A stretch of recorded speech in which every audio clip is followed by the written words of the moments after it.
Baik, bismillahirrahmanirrahim. Assalamualaikum warahmatullahi wabarakatuh.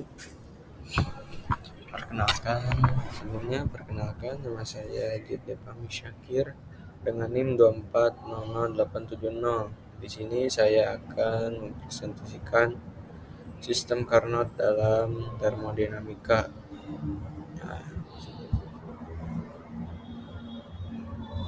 Yang pertama, apa sih sistem Carnot itu?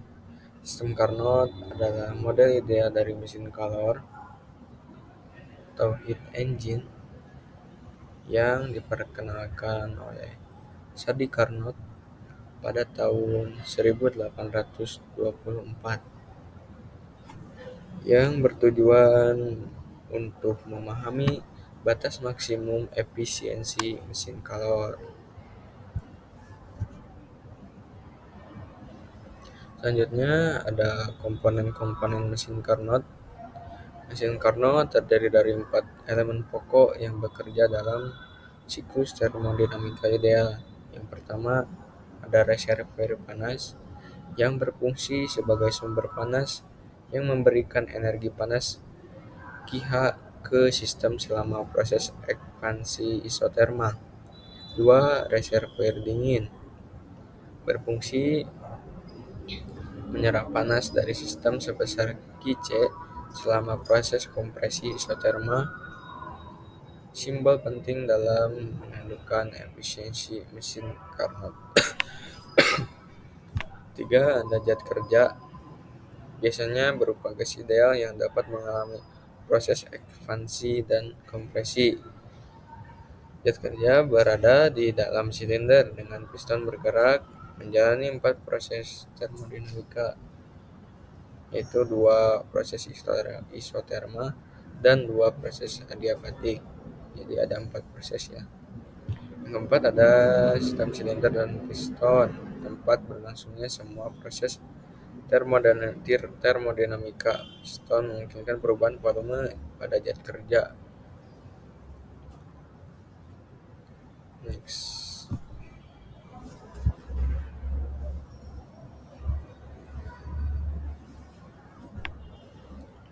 Di sini ada, bisa dilihat ya, ada diagram P terhadap P, di mana proses 1 sampai 2 gas dikompresi secara adiabatik hingga mencapai keadaan 2, di mana suhunya menjadi TH. Yang proses 2 sampai 3, sistem ditempatkan dalam kontak dengan reservoir pada suhu TH. Gas mengalami ekspansi secara isoterma sambil menerima energi Qh dari reservoir panas melalui perpindahan kalor. Selanjutnya proses 3 ke 4, sistem kembali ditempatkan pada penyangga yang terisolasi dan gas dibiarkan terus mengembang secara adiabatik hingga suhunya turun ke Tc. Terakhir proses 4 sampai 1, sistem ditempatkan dalam kontak dengan reservoir pada C. Gas dekompresi secara isoterma hingga kembali ke keadaan awal sambil melepaskan energi Qc ke reservoir dingin melalui perpindahan.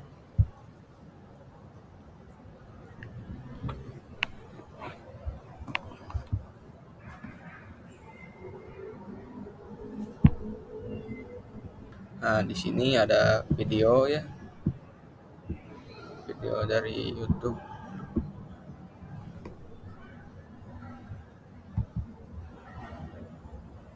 Contohnya bisa dilihat di YouTube dengan siklus Carnot ya. Untuk efisiensi waktu, kita lanjut ke slide selanjutnya. Ada ringkasan siklus Carnot. Siklus Carnot selalu memiliki 4 proses reversibel internal yang sama. 2 proses adiabatik yang diselingi oleh 2 proses isoterma. Di sini ada efisiensi terma dari siklus Carnot selalu diberikan oleh rumus efisiensi Max sama dengan 1 min Tc per Th. Dengan rumus dievaluasi dalam skala Kelvin atau Rentgen.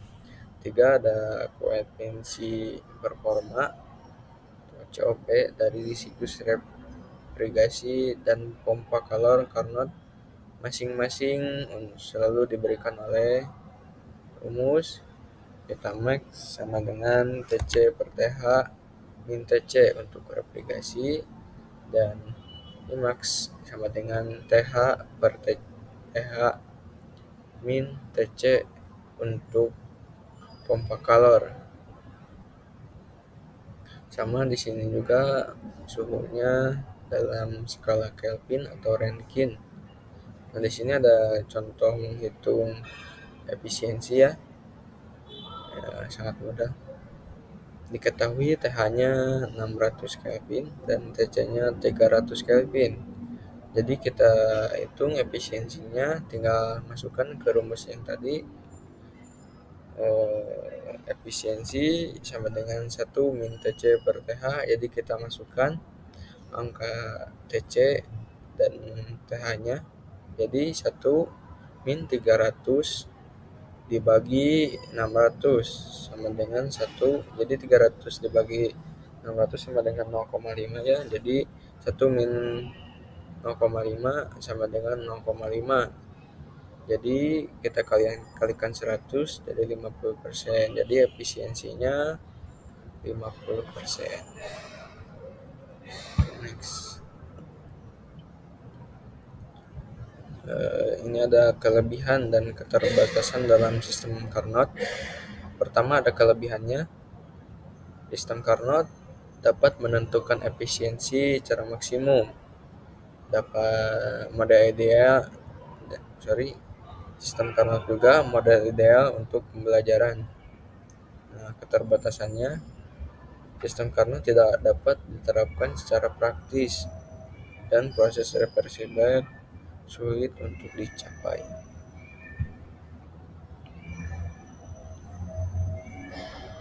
Ada contoh aplikasi sistem Carnot ya. Mesin panas. Dalam mesin panas, siklus Carnot digunakan untuk menentukan efisiensi maksimum yang dapat dicapai oleh mesin panas seperti mesin bensin atau motor ya, ada dalam kerja sistem motor, dan atau diesel, misalnya pada mobil-mobil diesel. Yang kedua, pompa panas dan pendingin. Siklus Carnot digunakan sebagai model untuk memahami kinerja pompa panas dan pendingin. Pompa panas seperti AC yang menggunakan prinsip serupa dengan mesin karena terbalik untuk memindahkan panas ke suatu tempat ke suatu tempat yang lain. Contohnya di lemari es kayak gitu.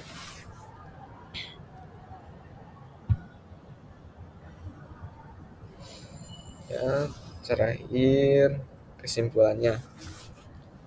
Jadi sistem Carnot merupakan model ideal dari mesin kalor yang bekerja secara reversibel melalui 2 proses adiabatik dan 2 proses isotermal. Siklus ini menunjukkan efisiensi maksimum yang bisa dicapai oleh mesin panas apapun. Hanya mesin ini bergantung pada suhu reservoir panas dan dingin. Tidak ada mesin nyata yang dapat melampaui efisiensi mesin Carnot, sehingga Carnot menjadi acuan utama dalam rekayasa termal.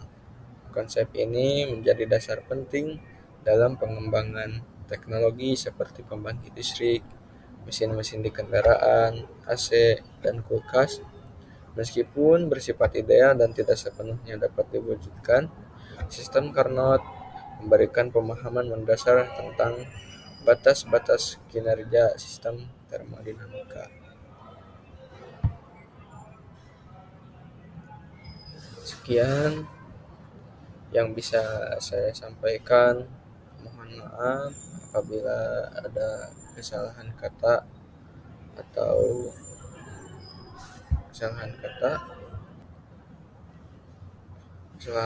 dan kesalahan pada penulisan. Sekian. Wassalamualaikum warahmatullahi wabarakatuh.